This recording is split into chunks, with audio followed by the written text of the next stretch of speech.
economy from those who rigged it. As I see it, class warfare, the only resort to right-wing doom. It's worth it. How to talk to your right-wing relatives, friends, and neighbors, and other books written by Egberto Willis.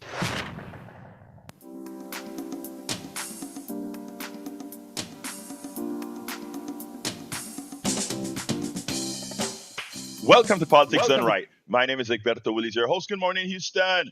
Good morning, Harris County. Good morning to the great state of Texas. Good morning to the United States of America. Good morning to the entire world receiving our signals via the magic of El Internet, created by whom? We, the people, now controlled by the corporatocracy, the plutocracy. No longer we, the people, the billionaires. But, there's a lot that we can do about it if we just decide that we are going to exert our worth, if we just decide that we will take this country back from those who continue to rig it, from those who continue to take it, from those who continue to rip us off.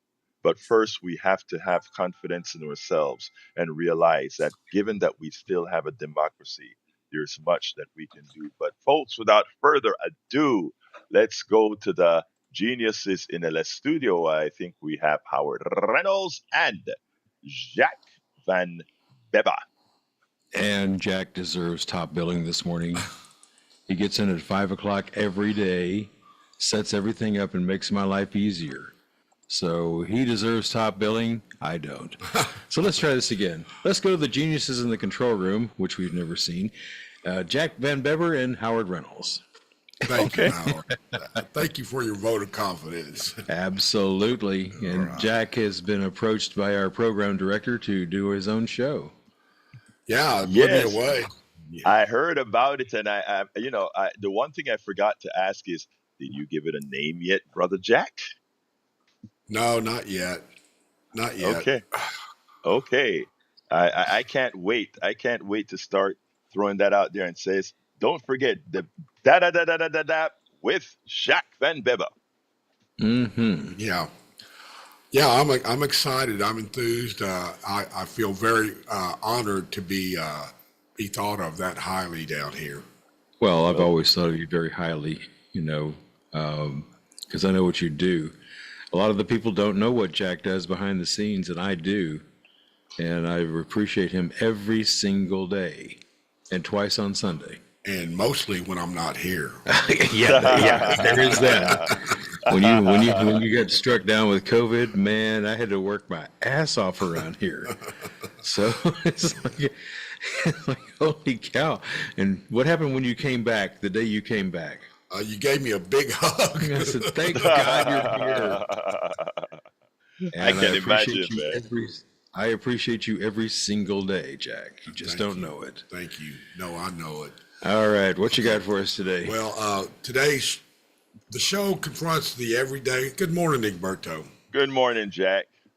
Okay, today's show confronts the everyday realities Texas navigate as powerful institutions fail them. It follows families blindsided by staggering water bills in New Caney, examines the accountability crisis highlighted by Dan Crenshaw's travel ban, and elevates Neil Aquino's urgent democracy advocacy.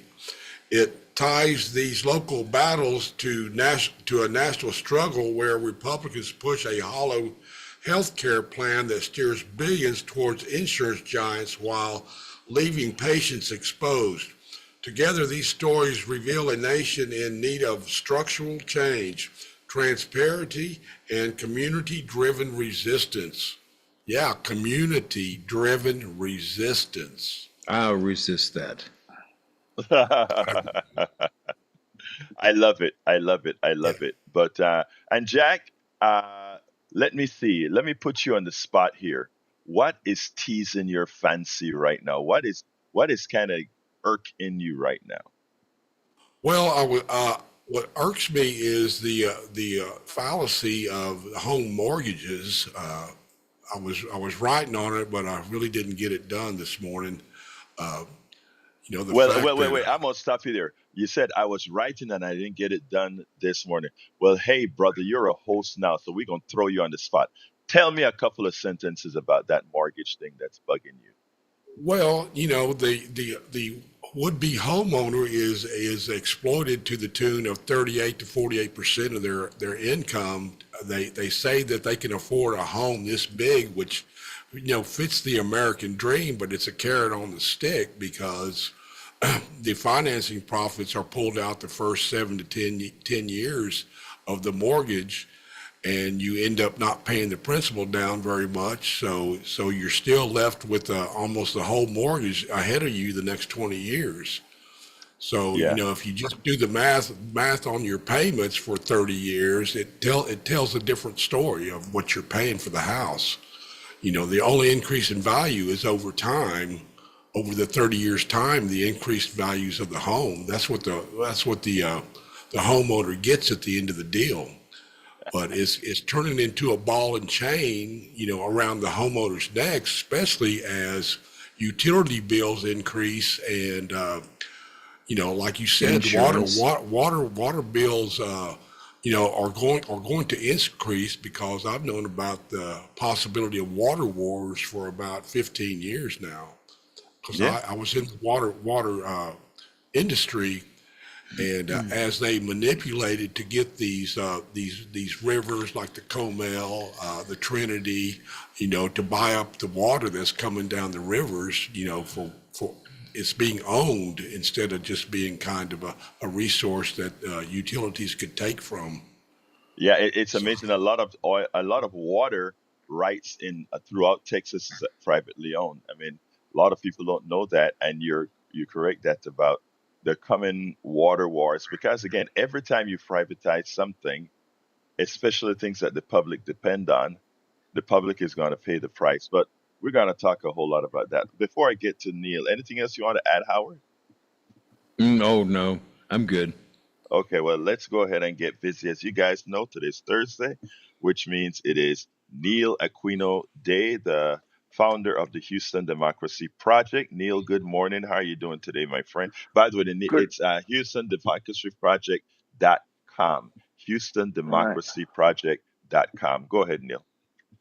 Good morning, everybody. Good morning, studio. Good morning, global, regional, local audience. And there is an election.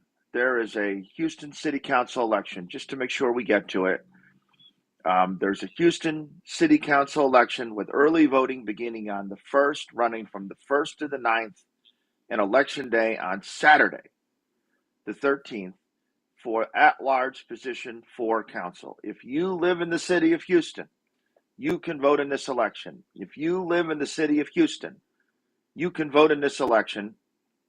There are two candidates, both Democrats, Alejandro Salinas and Dwight Boykins. Salinas has, that the proof is when they're elected and that they actually do it. But Salinas has challenged Whitmire over HPD cooperation with ICE, has spoken forcefully about ICE. Boykins is supported by the right-wing firefighters union and seems to have a little more right-wing support. I'm not telling you that Salinas is the best thing since sliced bread or something, but that's where that race is. Salinas, I think, might be the more progressive choice if that's what you're looking for.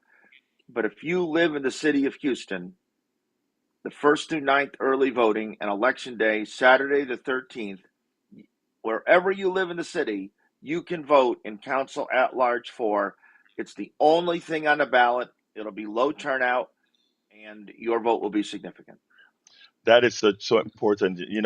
Elections like this, these runoffs are occurring throughout the country.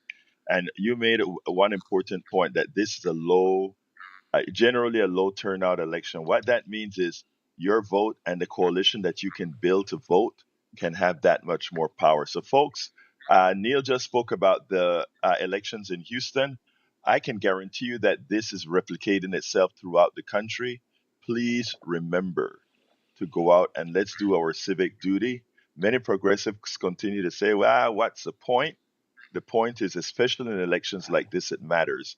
Right here in Texas, in another district, we went from a 6-1 MAGA majority to a 4-3 progressive majority. That go ahead, Right. Neil. It seems like you wanted to say something. No, that's the Cy-Fair school Yes. district that you're Yeah. referencing, which is, at least as a few years ago, was the 50th largest school district in the country. And Governor Abbott came and campaigned in that. And that was a huge community led. We just heard about community led resistance. That was a huge community led election. That was a huge deal in Cy-Fair. Yeah. Neil, I want to, before we get into your subject, there's something that I do want to get covered because I saw it on ABC 13 last night, and it really irked me because it shows you what several things our own ignorance can do, believing in the fallacy of the private sector efficiency in where public utilities or public things are referred to. And there are subdivisions being built north of where I live in Kingwood, in places like New Caney and all these other areas that are opening up.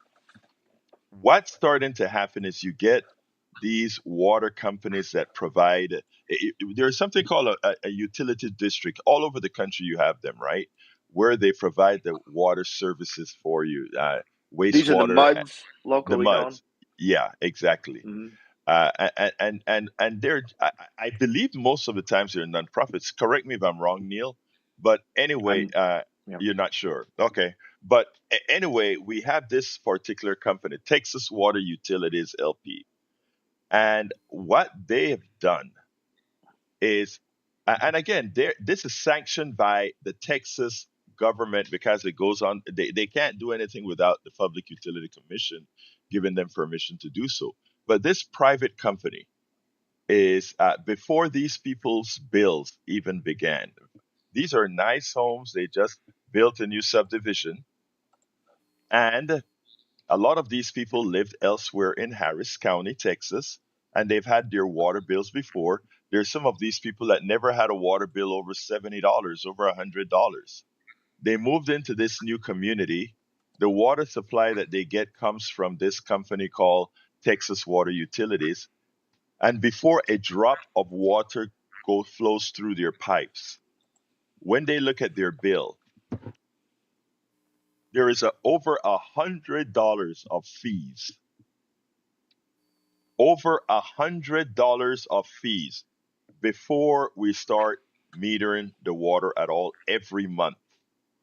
And all of this is approved by the Texas PUC, the Public Utility Commission. There are some of these people who, with minimal water use, as far as they've spoken, receive bills on the order of $500. So they move into this neighborhood. They just got their new mortgage. They're happy with their new homes, and they get a bill for $500+ for water. In fact, many times more than their electric bill. And why is this occurring? Because it's a private company who is taking our water out of the ground, out of the lakes, our water, and to deliver our water to you, decide that they are going to charge you just in fees $100+, and then their expensive water. There's something that we speak about all of the time on this program. There are certain parts of our economy that do not belong in the private sector. Because, by the way, in as much as I think what Texas Water Utilities is doing is, it's wrong from a social standpoint. The truth of the matter is, if it's a private company in a capitalist market, and what they try to do is they're going to sucker everybody for whatever they can get. They will charge whatever, the term in capitalist parlance is whatever the market will bear.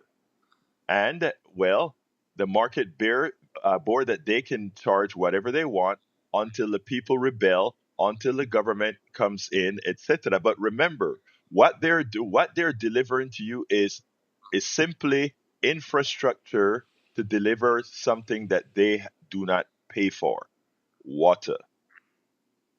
Uh, so whenever you talk about the efficiency of the private sector, do remember the private sector is the most inefficient form of delivering public services. That's a statement of fact. Because shareholder value is an expense that's not there when the public does it, when your government does it. Shareholder value does not have to be upheld. Corporate bonuses do not have to be upheld. None of those issues, which are irrelevant in something as simple as filtering water and building the infrastructure that can be amortized over decades, if not centuries, to get water to you. It is what I call a social fraud, what this company is doing to extract and extort money out of these homeowners who have just moved into these neighborhoods. Would you like to say anything about that at all, my I'm brother? just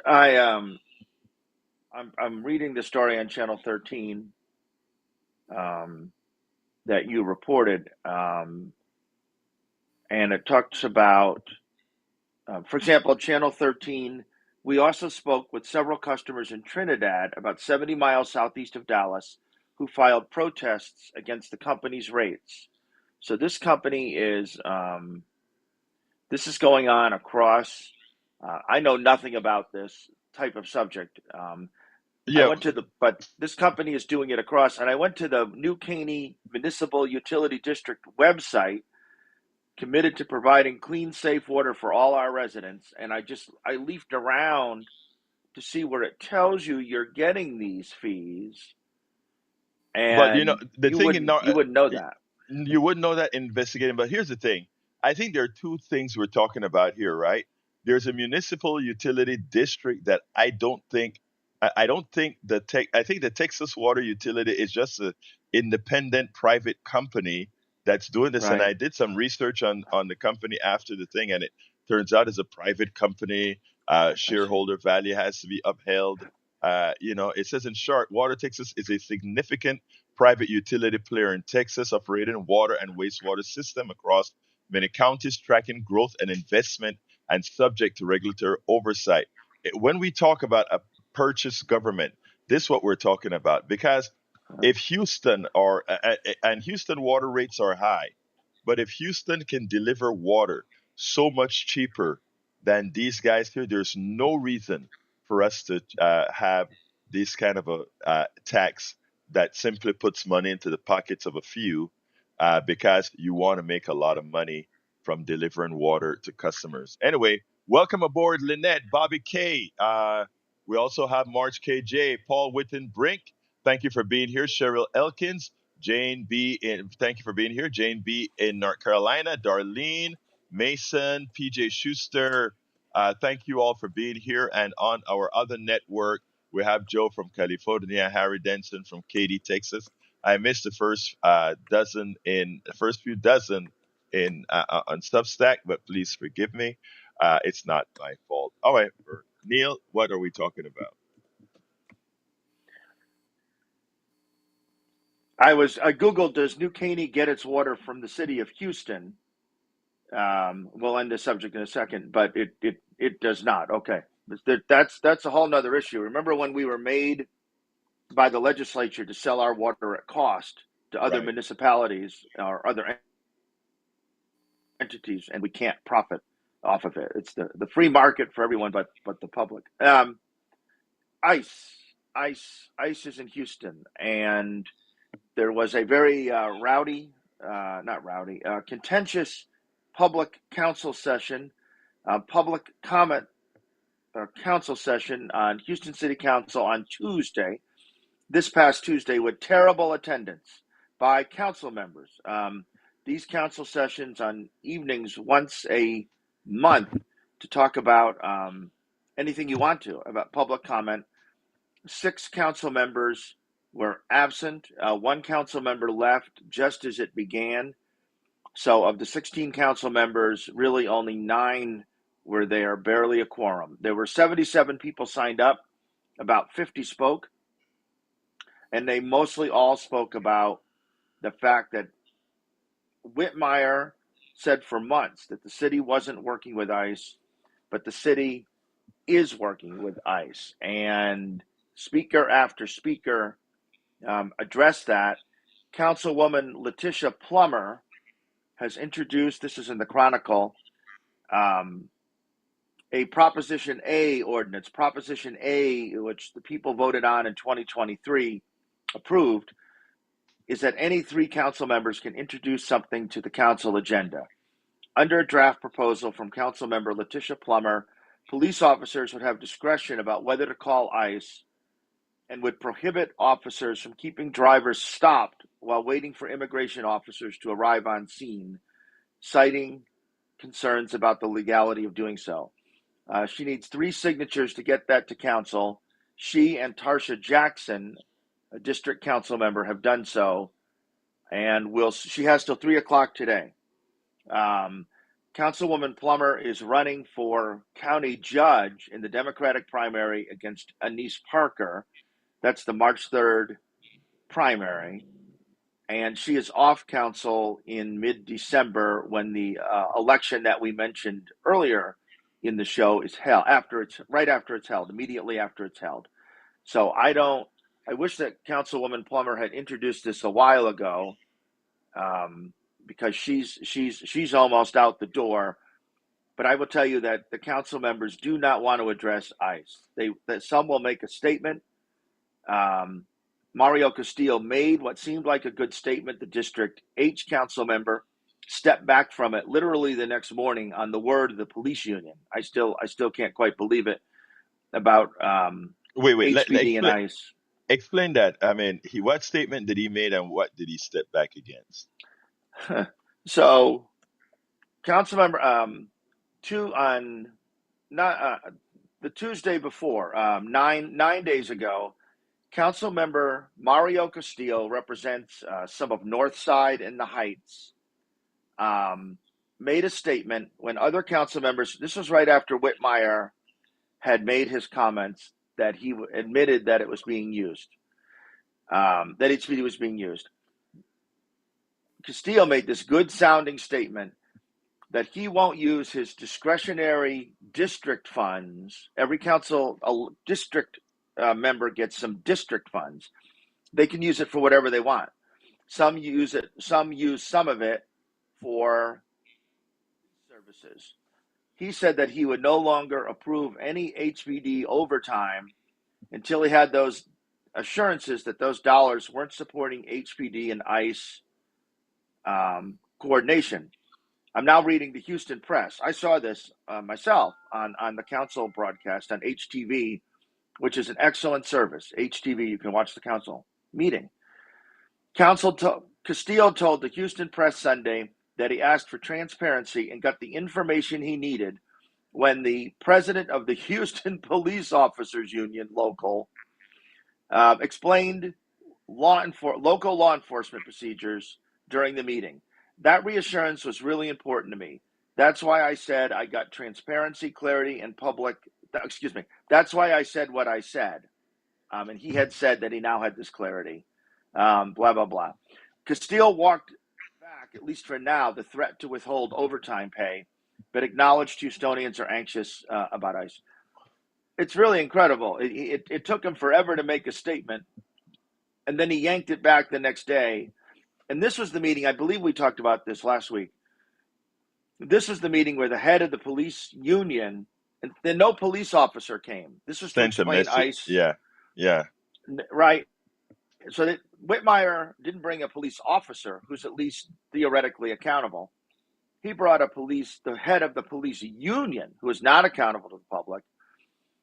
And the police union said, if you use the word fight, like we're going to fight ICE in Houston, or, I'm fighting a cold, or I'm fighting the traffic, a common word that we use, that could be interpreted as inciting violence against law enforcement. So it's just really incredible that a Democratic Councilmember Castillo, would take weeks to make a statement. And I publicized it with the Democracy Project. And I remember sitting there at my computer, as I'm doing right now, and I said to myself, do I really want to publicize this? Do I trust this? And no, I didn't really trust it, but I'm like, okay, he said it. I want to highlight it. And next morning he pulls it. Next Now, on the word of the police union chief. It's really something. did you write that blog yet on him? I haven't yet. I've referenced that he's done it. I haven't written the blog yet. But it's just remarkable. Let me tell you, these Houston city council members, Democratic and Republican, are desperate to believe police narratives. They are just desperate. That case that many of our listeners may have heard of the mother whose 15-year-old special needs child walked away from her, and ended up with ICE through HPD. This is the young man who had an appendectomy. Right. After this has been a public case. The Houston Chronicle has written two really good, well reported. They've done reporting. Their editorial page has done reporting showing that Whitmire wasn't being forthright about this.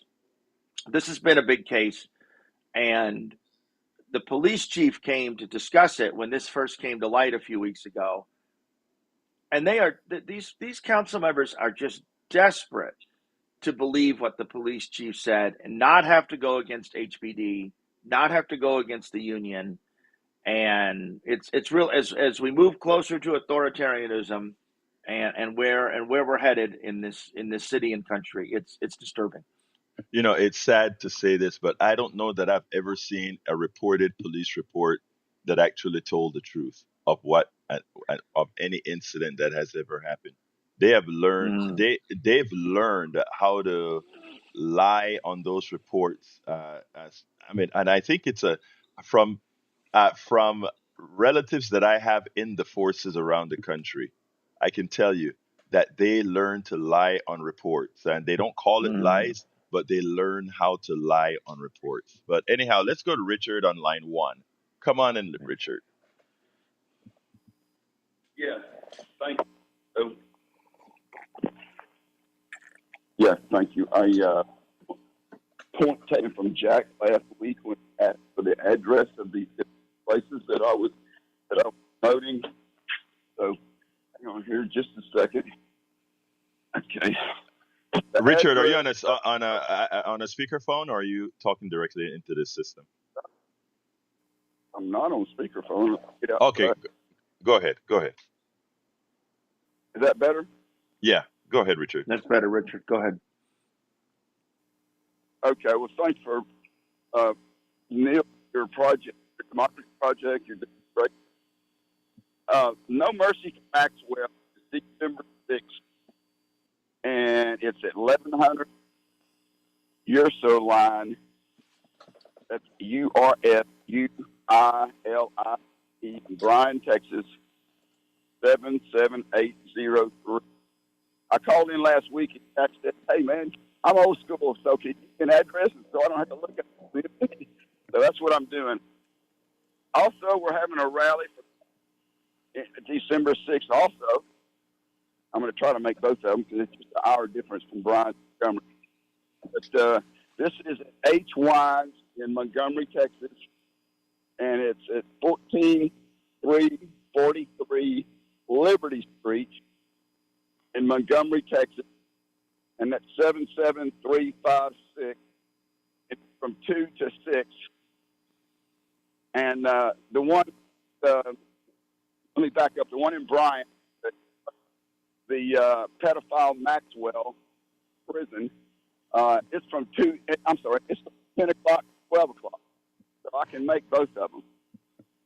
So that's one of the reasons I called them. But the other, I want to back up what a caller yesterday called in named Johnny, and he hit the nail right on the head. And I've been saying this for a long time now. These politicians that all of a sudden it hits home, and then they change their mind. They go, "Oh, now, wait a minute, that's your job. You're supposed to have your hand on the heartbeat of America, and it takes hitting home in your family for you to get it all of a sudden." It reminds me of Rob Portman, who was just anti-equal marriage, anti-homosexual, until his son came out. And now all of a sudden he changed his mind. Well, that's all good and fine, but you're supposed to already know what's right and wrong for citizenry. It should take somebody rattling your cage at your house, at your home, in your family, for you to get us. That's all I want to say. Thank you, Thank you Richard. for what you do, Alberto. Thank you, Neil. Thank you, my Thank you. brother. Hope you're I doing well. appreciate you, Richard. Richard is a great activist out there. Richard is going to make both rallies. He's going to go to Bryan to protest Maxwell. She's in her nice. I heard she's even getting room service out there in Right, I in saw in uh, that. in, in Bryan. And then, of course, there is the rally that they're going to have. Did he say it was in Conroe or Conroe, He right? said Montgomery. The first, I know the call went in and out a little bit. The Maxwell rally is at 1100 Ursuline Avenue, Saturday the 6th from 10 to 12. It is outside the federal prison camp where Epstein's colleague Maxwell is receiving, like she's at the Hilton, excellent treatment at the Ritz. And that's the second event that they've had. And I'm sorry, I'm not aware of the second rally, but Richard is great out there in Montgomery Montgomery County. County, and there's a lot of action in Montgomery County. There's been a lot of activism and all across the Houston region, not just the city. Well, the good thing about it is, as you know, Neil,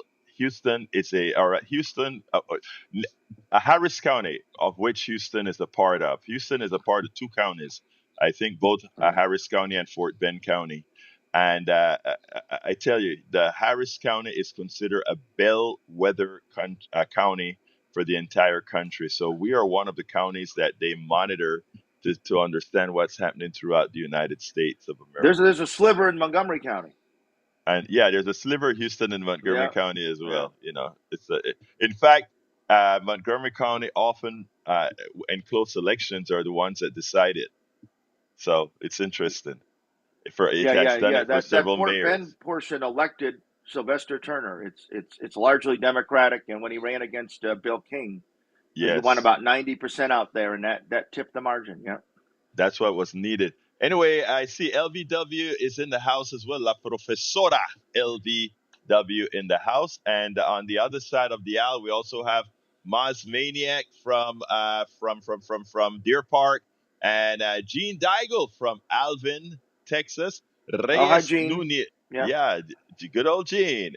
We Yeah. also have Reyes Nunez from Livingston. Let's see. It says Guatemala Isabel. Tell me a little bit about Guatemala. Are you in Guatemala right now? Is that what you're saying? Mark Ali Curtis, welcome aboard. Udi Deemer, welcome aboard. Anyway, what else do we got on the docket, hermano? On my Houston Democracy Project blog, I highlight there was an article in the Chronicle about a bar owner on Washington Avenue who was ticketed for roaches. He denies it, but he ended up spending 48 hours in jail. So Washington Avenue, which is not far from where Whitmire lives, has been a big focus, and he's given extra resources. Now, I am not really a fan of those bars. It's nowhere I would have gone in my mid-20s. Most of them, although there's a prominent lesbian bar on Washington that has been there for years and is one of the remaining exclusively gay bars in the country. I've read multiple articles. There used to be so many, but other than that fine establishment, that there's nowhere really I would go. But that's neither here nor there. Mayor Whitmire is after this bar owner and these bars. This guy got 48 hours jail for a ticket for roaches.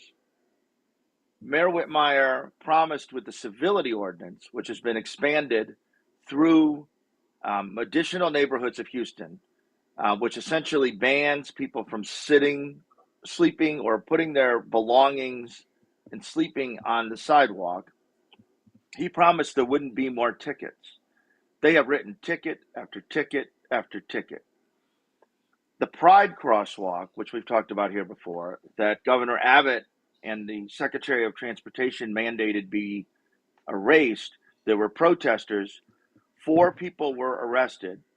At least one of them spent 48 hours, like the bar owner, in jail off of charges that were later dropped. So my view is that one could make a case that Mayor Whitmire is using the police and the law essentially to punish opponents and obstacles to his plans.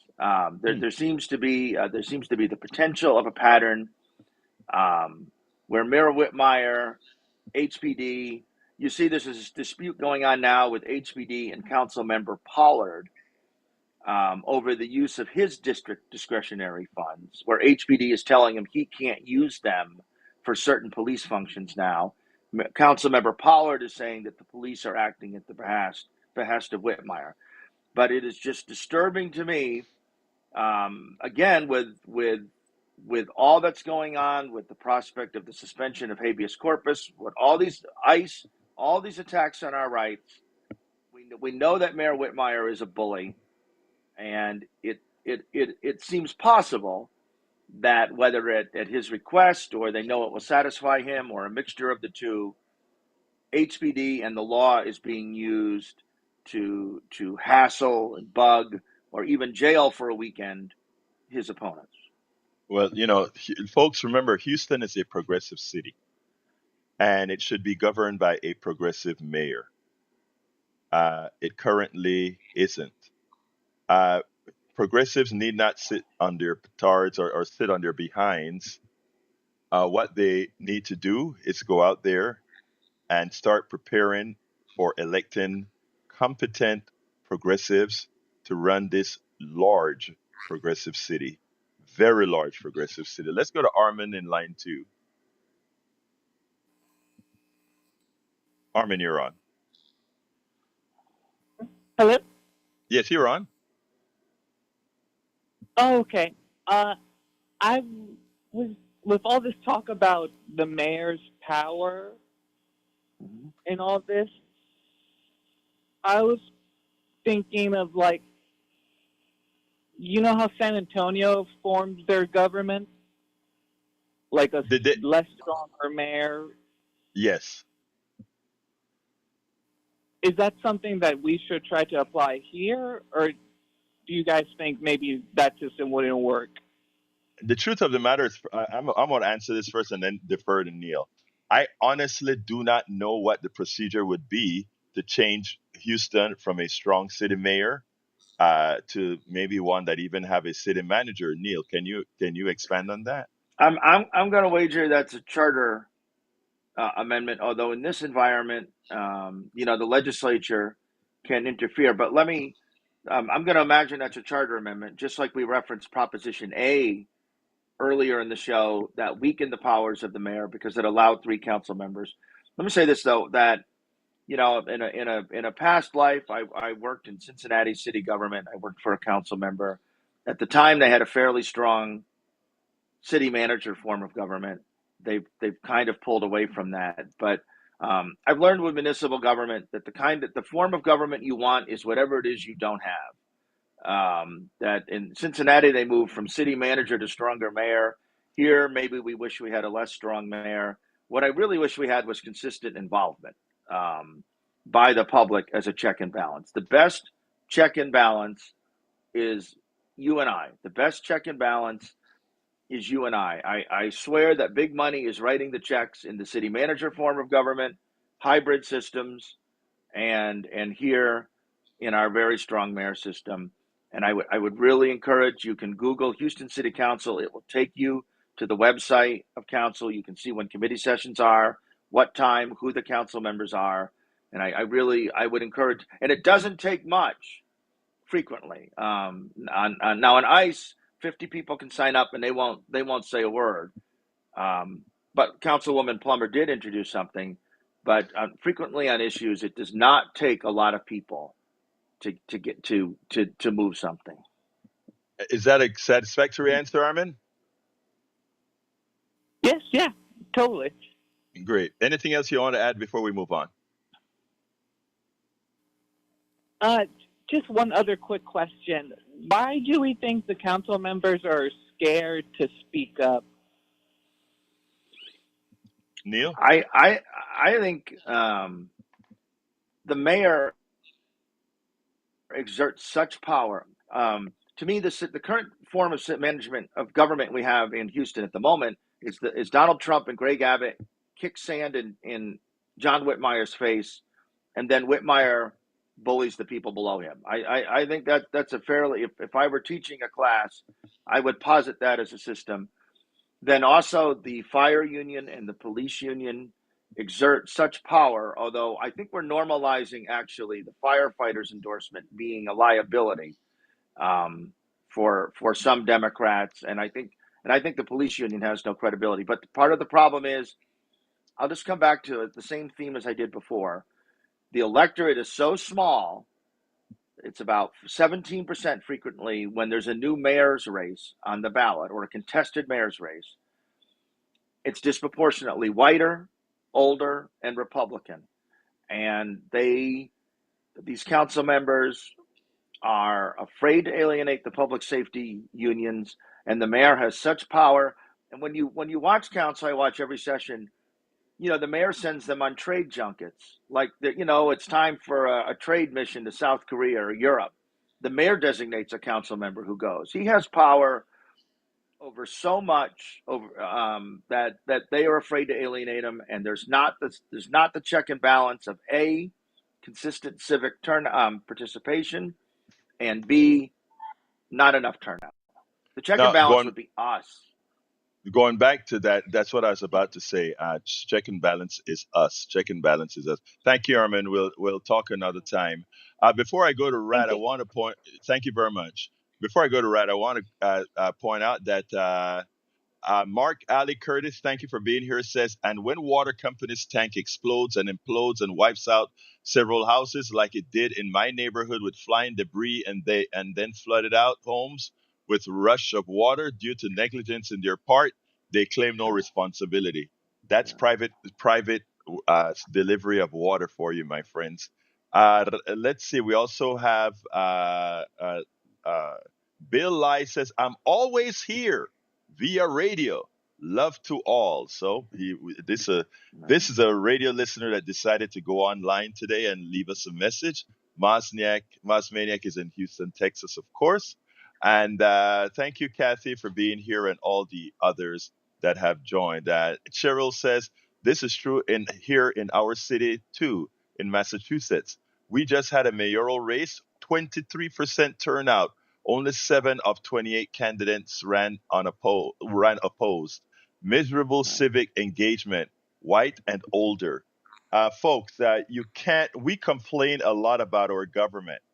We have to engage. And one of the things that I tell Neil and I tell others that listen to the program is all of us, Neil, myself, and other progressives that are out there, we have to accept responsibility and accept the task to educate, encourage, and let folks understand why engagement is so important. It does affect you, and you do matter. I am not the type that will throw all the blame onto the populace itself. Mm-hmm. I think what we have to throw a lot of blame on is in our education system, who no longer prioritizes civics, political engagement, and to let folks understand how a functional democracy actually works. So, Neil, it's on you. Egberto, it's on you. Jack, who's getting a new program, it's on you. It is on us to actually go out there and not make excuses and throw complete blame on the populace, but go out there and work the populace. Let's go to Rad Rad Rich from the People's News. Good morning, Rad. At 9 o'clock. Go ahead. Repeat yourself, brother. Go ahead, sir. Well, I would No, argue Rad. Before I messed up. Please tell us how to get to your show and when. Unfortunately, we're on the HD2 channel, and it's heard on 9 o'clock today And Sunday, the original program is on Sundays at 12 noon. And you can hear it on HD2. You can hear it on Spreaker. You can hear it in the archives on KPFT's archives.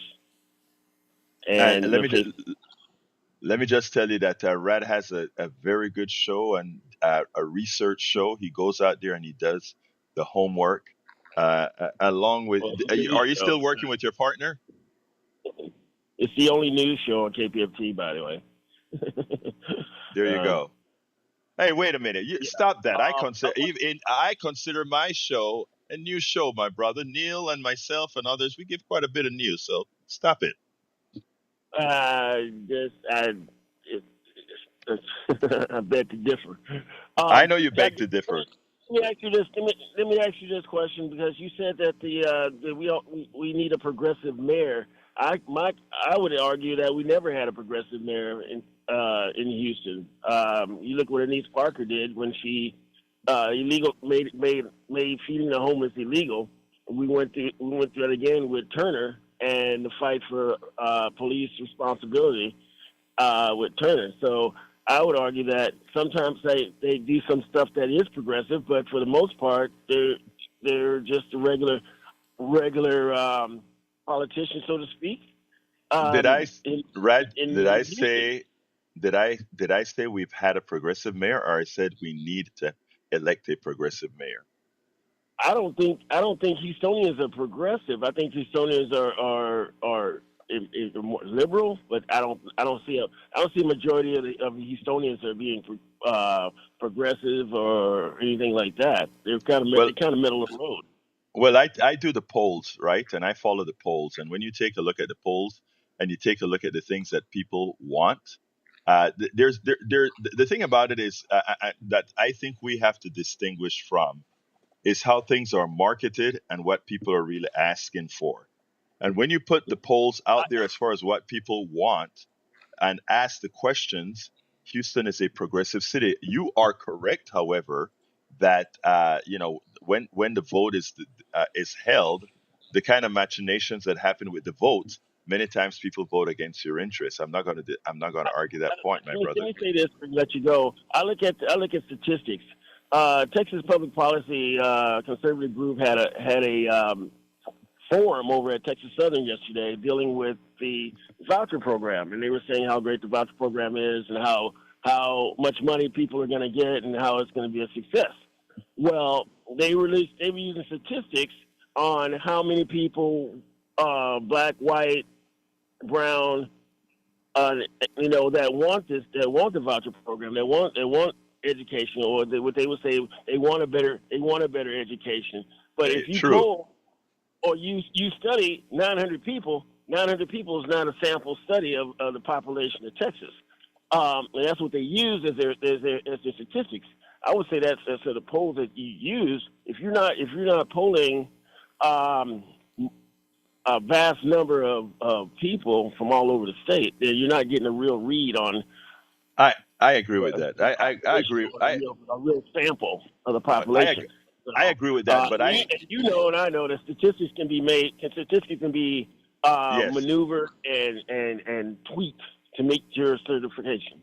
No, you're absolutely right. But with regards to the polls on progressives that I've spoken about throughout the country, these are polls that have been done by different companies, and the results are actually very consistent. But hey, look, I got a lot of calls, brother Rad. Thank you for your input, my brother.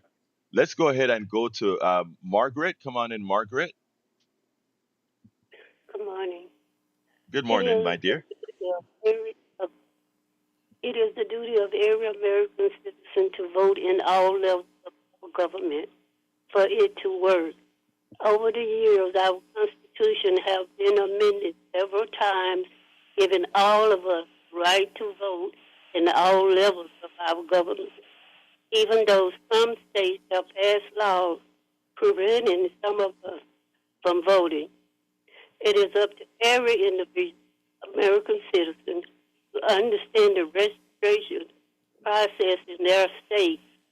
Are we teaching our children how their government works? and why it is so important for them to be taught social studies in all, excuse me, in all grade levels of our public schools. It is not what our government is doing to us, but what are we doing for, and to protect our government. Thank you. That is a great statement. That goes without saying. Neil, wasn't that a great statement? Absolutely. Nothing I can improve on. All right, let's go to David from San Francisco. Oh, morning, Alberta. You know, I was down there a bunch of years ago, and if I remember right, Houston is one of those kind of privatized cities anyway, right? Yes, I mean, well, we don't have things like not district and where they tell you you can do certain things. So yeah, private is very popular here. Yes. Yeah, see, and out here in San Francisco, we look at the electricity as more based on self-preservation. Mm-hmm. And when you have some evil fat cat that can all of a sudden cut it off for a whole neighborhood, Mm-hmm. there's got to be like a section of equal justice under the law, equal protection under the law, with the management of how the electricity is dispersed. So when you start looking at voting for it, you're looking at the people get to own the means of production.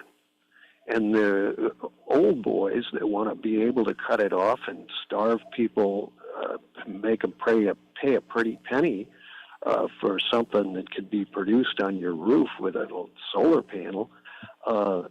No, we the people should be able to own it and keep it safe. In the things that I believe in, that is a part of the economy that I believe should not be left to the private sector. But I'm out of time, David. So let's talk tomorrow. I got to give 80. Thank you, my brother. Augie, come on in, my brother. Good morning. Talking about my districts, also HOAs come under the same thing. They're created by the state because, well, like this police union guy doesn't like the word fight. The Republican politicians don't like the word tax. So they're giving up their, well, we elect them for to help run our state. They turn it over to private companies to provide utilities for us. Otherwise, the Republicans would have to use the word tax to pay for our utilities. In San Antonio, I think San Antonio owns their water utilities. It's called San Antonio Water. And San Antonio also, I think, ran electrical too for a while. But so these HOAs and mud districts, there's nothing you can do about them because the state government gave up the power to give us these things. Remember Enron? I do remember. And what happened to Augie, I gotta get out of here, Augie. But let me just say real quickly, the one thing that I want to kind of talk about is that we have control when we vote. So remember that we'll get control when we vote. Augie, I'll see you later, my brother. But let's go ahead and pass it on to the studio before we give Neil a closer. Thank you, my brother. Studio. Nothing here for me. How about you, Jack? Well, when it comes to water, there's a lot of ways you can conserve water. You can put a valve on your shower and turn it off when you lather, and then turn it back on when you rinse. There's ways to divert your sink water and save it and store it for lawn needs and garden needs. People need to stop being so convenienced by the easy way and start doing things that are a little more complicated to save and conserve water. No, I can't disagree with that at all. At the same time, though, I want to ensure that private companies are out of utilities altogether, in my humble opinion. And I think we can make the case why having private companies in utilities is no different than having a private company apply a tax to the population in general. But that's for another day. Let me pass it on to Brother Neil to close us out. Great. Houston Democracy Project, HoustonDemocracyProject.com. Please check it out. I update the blog often. And there's a Houston City Council election. If you live in the city of Houston, you can vote in the Houston at-large 4 race, early voting the 1st through 9th, election day the 13th. I would say that Salinas is the more progressive of the two candidates, if that's what you're looking for. And everyone, please have a great Thanksgiving. Let me before we go to, I got a minute and a half here or so to say this. Yesterday, somebody called in irate because I spoke about Medicare Advantage and the fraud that it is. I entertain calls from absolutely anybody, everybody with any point of view to call in. And I also ask that you be factual in whatever you're talking about. So to any caller, to anybody who takes exception to the statements that I make, that Medicare Advantage is nothing but a fraud on all of us, and that yes, there are a lot of insurance salespeople that are selling this product and making a killing selling this product, which in its own right points out why it is a fraud. That the people who sell it can make so much more money selling it than selling the Medigap, etc. Please feel free to call in. Don't just call a station and cuss on the good people answering the phone. If you have a beef with what I'm saying about Medicare Advantage, please feel free to call. You will be on air. Just don't use obscene language. You will be on air to defend whatever you want to say. But again, I repeat to all my folks turning 65 this year, take Medicare Advantage at your peril. Medicare Advantage is one of the greatest legal frauds I've seen to date in this country. It is a fraud. Love you all, my brothers and sisters. That's why we come out with this commentary. Love you all. The rest of the show can be found at politicsdoneright.com/newsletter, politicsdoneright.com/newsletter. Love you all. My name is Egberto Willies. This is Politics Done Right. And you guys know how I end this baby. I am what? Out. You're listening to the American Democracy Minute, keeping your government by and for the people. In June, President Donald Trump asked Texas to redistrict and deliver 5 additional congressional seats before the 2026 midterm, igniting a multi-state gerrymandering arms race. November 18th, a federal court ruling halted the new districts and said substantial evidence shows that